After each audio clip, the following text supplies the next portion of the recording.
What's 12 feet tall, weighs 10,000 pounds, packs between 1,500 and 1,700 horsepower, and leaps 30 feet in the air to serve no practical purpose whatsoever?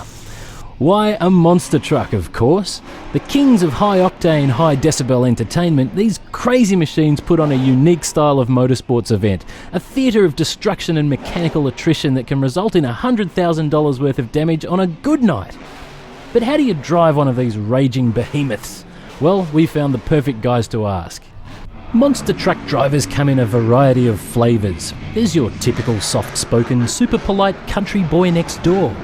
My name is Colt Stephens. I'm from Houston, Texas, USA. There's your friendly uncle / used car salesman. I'm Charlie Pauken. I normally drive one of the gravedigger trucks. But if I had to imagine exactly how a monster truck driver ought to talk, I'd probably come up with this guy. I'm Tom Meentz, driver of Max D Monster Jam truck. I'm the sport's only 11-time World Finals champion. Tom, I'm a pretty good parallel parker in a car. Do you reckon I could drive one of these things? Absolutely. You know, the one thing about Monster Jam truck driving is, the worse you are at it, the more the fans love you. I'm sure you could parallel park one of these things. You've got front and rear steering. It makes it so much easier to parallel park.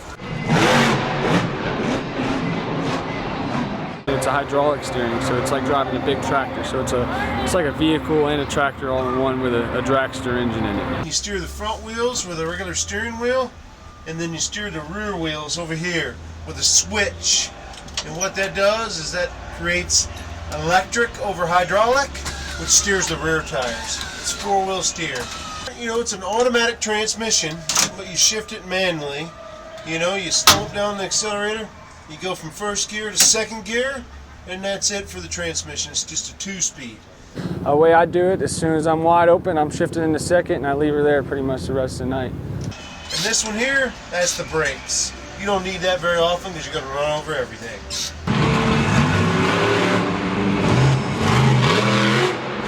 Okay, what does it feel like to do a flip in a truck?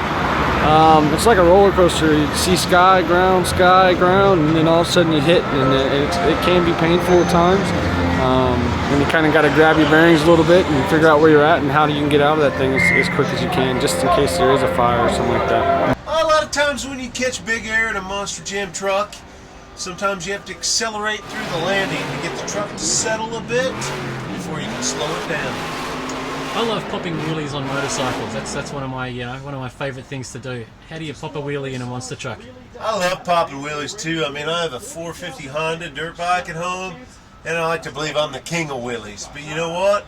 In a Monster Jam truck, you can do it too. A lot of times to do a wheelie, what I end up doing is called a slap wheelie, where I actually take the truck up, hit a jump, slam it down hard, and then get on the gas and ride it back up.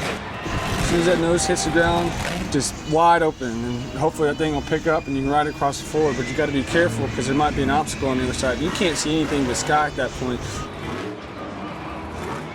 Of course, you go driving like this, things are going to go pear-shaped. By the end of the Melbourne show, only one truck was left in one piece. Luckily, the Monster Jam pit crew can be very understanding. Hi, my name's Lindsey Hilgendorf. And your position here is? I am the crew chief for the Medusa monster truck. So basically, Medusa goes and smashes the crap out of this thing, and you have to pick up the pieces. Yeah, pretty much. She gets to go have all the fun, and I put it back together for the next week. It's funny because a lot of times they'll come back to me and say, well, at least it looked cool, you know? It depends on the show. Sometimes if the cars are really jagged, we'll pop tires. Other times we can go through transmissions or we'll break axles. It just depends on how the track's laid up and how she drives it. And how much can you fix? We fix just about everything. We have a parts container here, and everything that breaks on the truck is fixed by the next week. Oh my as God. far as we don't have spare trucks, we don't have another Medusa sitting anywhere. Say for instance the drive shaft breaks, it no longer can break and fall apart and go anywhere. Everything is held with our cages. And even if the cages were to break, they're on tethers. So you can see the tethers that no matter what, everything is held to the truck. These are our bodies. I mean, these are just fiberglass. This is what breaks pretty much the most. As you see, last week she actually rolled over. So we've got amazing body guys here that within 4 hours had the truck apart and fixed and ready to go back on. Well, this sure has been fun, but it's time to wrap it up. I think I've got time left for one really inappropriate question.